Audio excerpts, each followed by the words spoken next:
Chapter 1. April 2005. On her 41st birthday, as on every other day, Jolene Zarkadis woke before the dawn. Careful not to disturb her sleeping husband, she climbed out of bed, dressed in her running clothes, pulled her long blonde hair into a ponytail, and went outside. It was a beautiful, blue-skied spring day. The plum trees that lined her driveway were in full bloom. Tiny pink blossoms floated across the green field. Across the street, the sound was a deep and vibrant blue. The soaring, snow-covered Olympic mountains rose majestically into the sky. Perfect visibility. She ran along the beach road for exactly 3.5 miles and then turned for home. By the time she returned to her driveway, she was red-faced and breathing hard. On her porch, she picked her way past the mismatched wood and wicker furniture and went into the house, where the rich, tantalizing scent of French roast coffee mingled with the acrid tinge of wood smoke. The first thing she did was to turn on the TV in the kitchen. It was already set on CNN. As she poured her coffee, she waited impatiently for news on the Iraq War. No heavy fighting was being reported this morning. No soldiers or friends had been killed in the night. Thank God, she said. Taking her coffee, she went upstairs, walking past her daughter's bedrooms and toward her own. It was still early.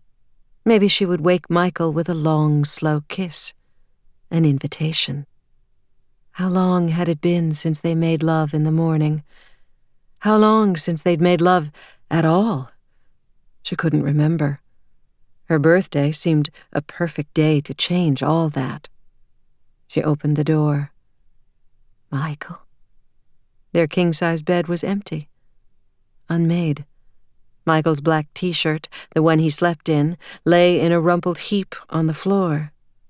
She picked it up and folded it in precise thirds and put it away. Michael? She said again, opening the bathroom door.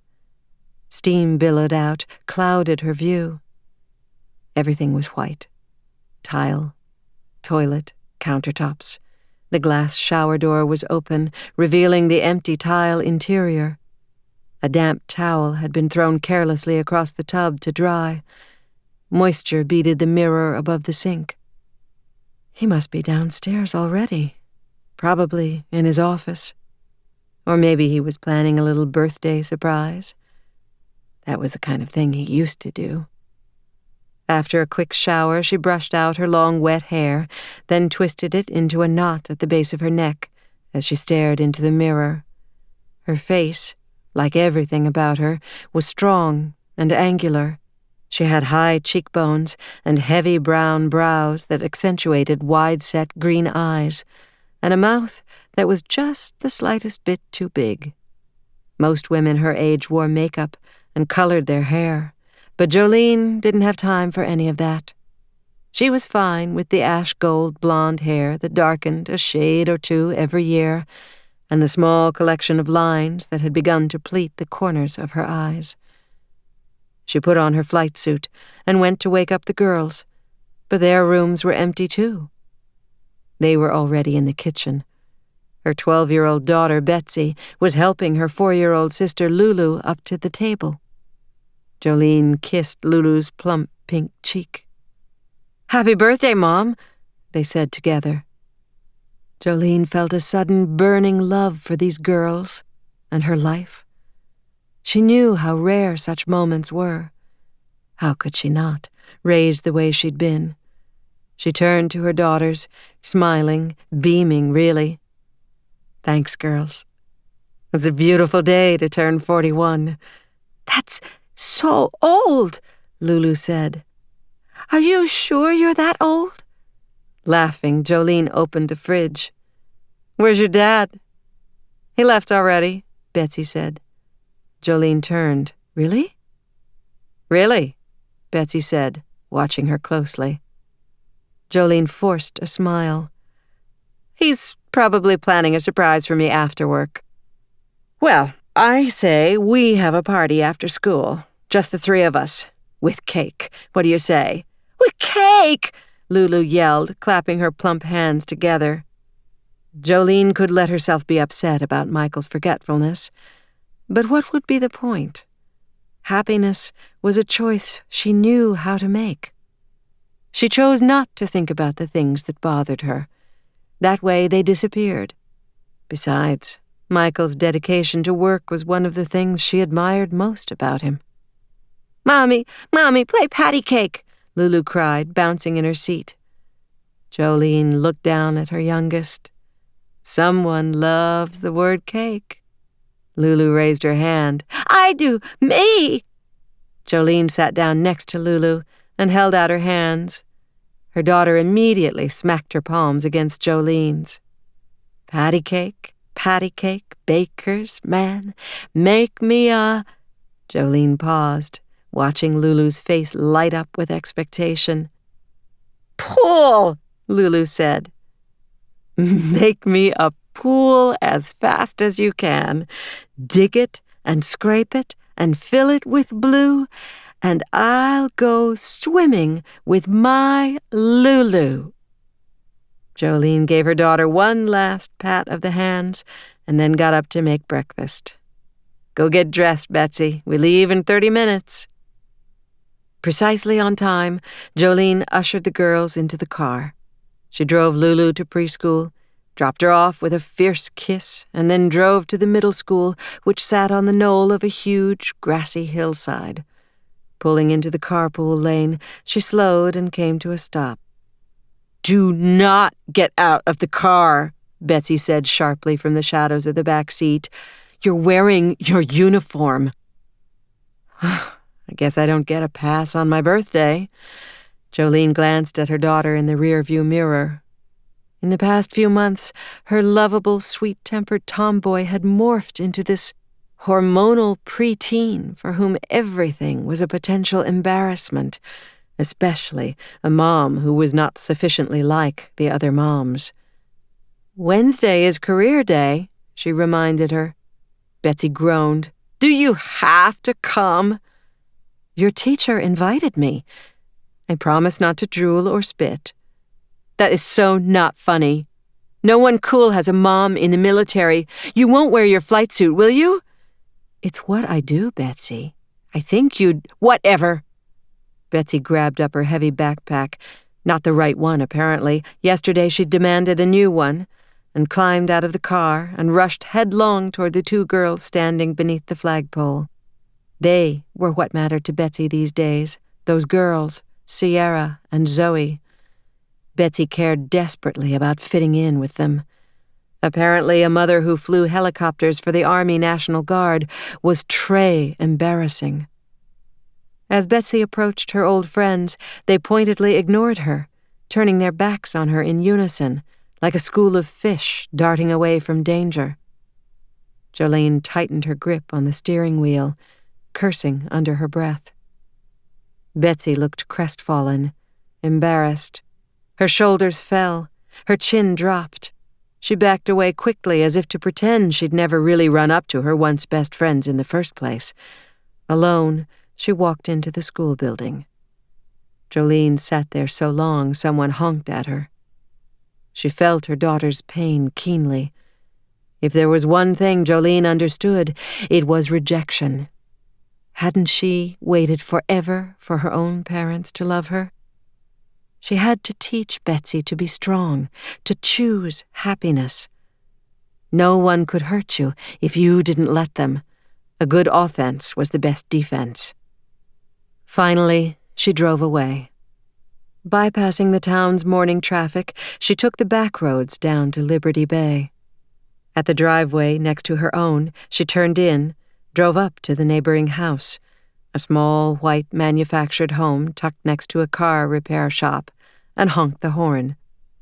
Her best friend, Tammy Flynn, came out of the house, already dressed in her flight suit, with her long black hair coiled into a severe twist. Jolene would swear that not a single wrinkle creased the coffee-colored planes of Tammy's broad face. Tammy swore it was because of her Native American heritage. Tammy was the sister Jolene had never had. They'd been teenagers when they met, a pair of 18-year-old girls who had joined the Army because they didn't know what else to do with their lives. Both had qualified for the high school to flight school helicopter pilot training program. A passion for flying had brought them together. A shared outlook on life had created a friendship so strong it never wavered. They'd spent 10 years in the Army together, and then moved over to the Guard when marriage and motherhood made active duty difficult. 4 years after Jolene and Michael moved into the house on Liberty Bay, Tammy and Carl had bought the land next door. Tammy and Jolene had even gotten pregnant at the same time, sharing that magical 9 months, holding each other's fears in tender hands. Their husbands had nothing in common, so they hadn't become one of those best friends who traveled together with their families, but that was okay with Jolene. What mattered most was that she and Tammy were always there for each other. And they were. "I've got your 6" literally meant that a helicopter was behind you, flying in the 6 o'clock position. What it really meant was, "I'm here for you. I've got your back." That was what Jolene had found in the Army, and in the Guard, and in Tammy. "I've got your 6." The Guard had given them the best of both worlds. They got to be full-time moms who still served their country and stayed in the military and flew helicopters. They flew together at least 2 mornings a week, as well as during their drill weekends. It was the best part-time job on the planet. Tammy climbed into the passenger seat and slammed the door shut. "Happy birthday, fly girl." "Thanks," Jolene grinned. "My day, my music." She cranked up the volume on the CD player, and Prince's Purple Rain blared through the speakers. They talked all the way to Tacoma about everything and nothing. When they weren't talking, they were singing the songs of their youth: Prince, Madonna, Michael Jackson. They passed Camp Murray, home to the Guard, and drove onto Camp Lewis, where the Guard's aircraft were housed. In the locker room, Jolene retrieved the heavy flight bag full of survival equipment. Slinging it over her shoulder, she followed Tammy to the desk, confirmed her additional flight training period, or AFTP, signed up to be paid, and then headed out to the tarmac, putting on her helmet as she walked. The crew was already there, readying the Black Hawk for flight. The helicopter looked like a huge bird of prey against the clear blue sky. She nodded to the crew chief, did a quick pre-flight check of her aircraft, conducted a crew briefing, and then climbed into the left side of the cockpit and took her seat. Tammy climbed into the right seat and put on her helmet. "Overhead switches and circuit breakers, check," Jolene said, powering up the helicopter. The engines roared to life. The huge rotor blades began to move, slowly at first, and then rotating fast, with a high-pitched whine. "Guard ops, Raptor 89, log us off," Jolene said into her mic. Then she switched frequencies. "Break, tower, Raptor 89, ready for departure." She began the exquisite balancing act it took to get a helicopter airborne.